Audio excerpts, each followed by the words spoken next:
तुम्ही पाहत आहात MCN न्यूज मराठी। बुलढाणा जिल्ह्याच्या नांदुरा तालुक्यातील रोटी हे गाव पूर्णा आणि ज्ञानगंगा नद्यांच्या संगमावर वसलेलं असून सध्या चारही बाजूंनी पुराच्या पाण्याने वेढले गेले आहे। गावाच्या उत्तर दिशेला पूर्णा नदी तर दक्षिण दिशेला ज्ञानगंगा नदी वाहत असल्याने गावाचा तालुक्याशी संपर्क पूर्णपणे तुटला आहे।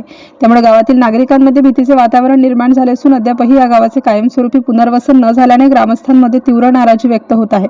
ग्रामस्थांनी वेळोवेळी पुनर्वसन अधिकाऱ्यांकडे नवीन पुनर्वसन स्थळ निश्चित करून देण्याची विनंती केली, मात्र अनेक वर्ष उलटूनही पुनर्वसनाची प्रक्रिया पूर्ण झालेली नसल्याचा आरोप नागरिकांनी केला आहे। दरम्यान हिंगणा, इसापूर आणि हिंगणा दादगाव या गावांमध्येही पुराचे पाणी शिरल्याने या गावांचा संपर्क तुटला आहे। सुरक्षिततेच्या दृष्टीने अनेक नागरिकांनी नव्याने निश्चित करण्यात आलेल्या पुनर्वसित गावठाणामध्ये तात्पुरता आश्रय घेतला असून तेथे वास्तव्यास आहेत। मात्र गावातील गुरेढोरे आणि शेतीची साधने मूळ गावातच अडकून पडल्याने शेतकऱ्यांचे मोठे आर्थिक नुकसान होत आहे।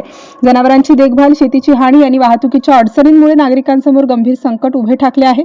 पुनर्वसित ठिकाणी स्थलांतर करून घरांचे बांधकाम सुरू करण्यासाठी शासनाकडून देण्यात येणारे पायाभरणीसाठी 1 लाख रुपये तसेच वाहतूक भत्ता 50,000 रुपये असे एकूण 1,50,000 रुपयांचे अनुदान तातडीने वितरित करण्याची ग्रामस्थांनी मागणी केली आहे।